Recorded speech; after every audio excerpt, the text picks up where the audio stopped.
Hi guys, I'm starting to think, what is the point of the SNP actually attending procedures in the House of Commons when ministers treat them like dirt and Parliament has nothing but contempt for its MPs?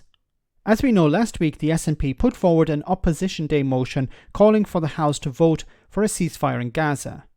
The Speaker, Sir Lindsay Hoyle, intervened outside the normal conventions and allowed a Labour amendment which resulted in no vote taking place. Hoyle apologised at the time and promised the SNP that he'd allow them another go at it. Skip forward to Monday this week and look what happened. It's my understanding, Mr Speaker, that SO24 application has not been accepted. Can you please advise me when it will? Can I first of all say how grateful I am to the honourable gentleman for giving notice of his point of order. The standing order says that I should not give the reasons for any decision regarding an SO24 application. Indeed, properly, we should not be discussing it when it's a private application of the Speaker. However, given the exceptional circumstance we find ourselves in today, my view is that I ought to nonetheless explain my reasoning. In determining whether a matter is proper to be discussed under standing order, I must have regards to two criteria. Firstly, the extent to which it concerns the administrative responsibilities of ministers of the Crown or could come within the scope of the ministerial action. I am satisfied that that matter does not relate to the areas of ministerial responsibility and falls within the scope of the ministerial action. Secondly, in determining whether a matter is urgent, I must have regard to the probability of the matter being brought before the House in time by other means. The House came to a resolution on this matter on Wednesday last week. Further, I understand the government. I further understand the government is ready to make a relevant statement tomorrow, so there is a very imminent opportunity for this matter to come before. For this important matter, for the matter to come before the House. That is why I've decided the application for an emergency debate should not proceed. That decision, of course, does not mean that members cannot apply for a debate at a later stage when circumstances might have changed. Whilst the decision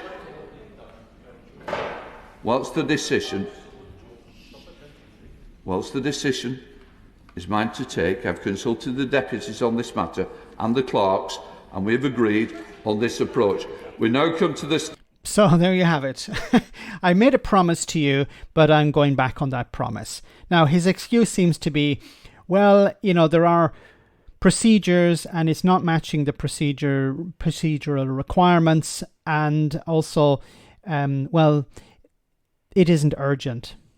So, and don't worry, because the Tory government are going to mention something about it tomorrow. So that's his excuse. So this, last week he said he was sorry and he promised the SNP, look, I will allow you another chance to have a vote on this.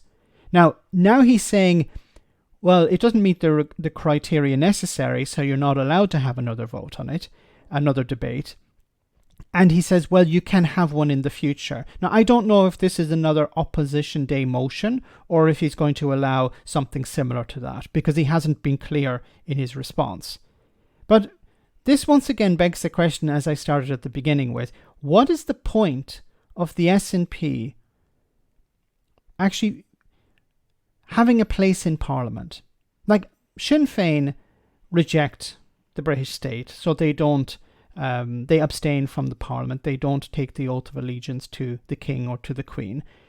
They don't. They have MPs, but they don't sit in Parliament. Perhaps the SNP should consider something similar. Now, I know on one side people will say, well, at least if you're there, you can represent your constituents, and you can ask questions on their behalf. But the problem with that, as we've seen before, is you can ask questions, but those questions are never answered. When was the last time a Tory minister or the Prime Minister actually answered a question? And it doesn't even have to be an SNP question. It can be any MP from the opposition, from the SNP, an independent, the Green Party, whoever. When they ask a question, the question is never answered.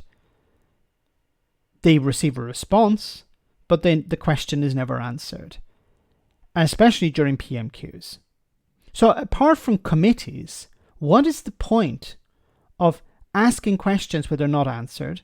And when you are, parliamentary procedures are run roughshod by the Speaker of the House, he apologizes for that. He realizes, there was a mistake. He apologizes. And then he says, well, don't worry, I'll promise you another chance at it. And then when you ask for another chance, he says no. What is the point of all of this? Really, is it just theatre? Is it just a debating chamber? Or is it a real chance to hold the government to account? Let me know in the comment section, guys, what you think. As always, your comments are greatly appreciated. Thanks a lot.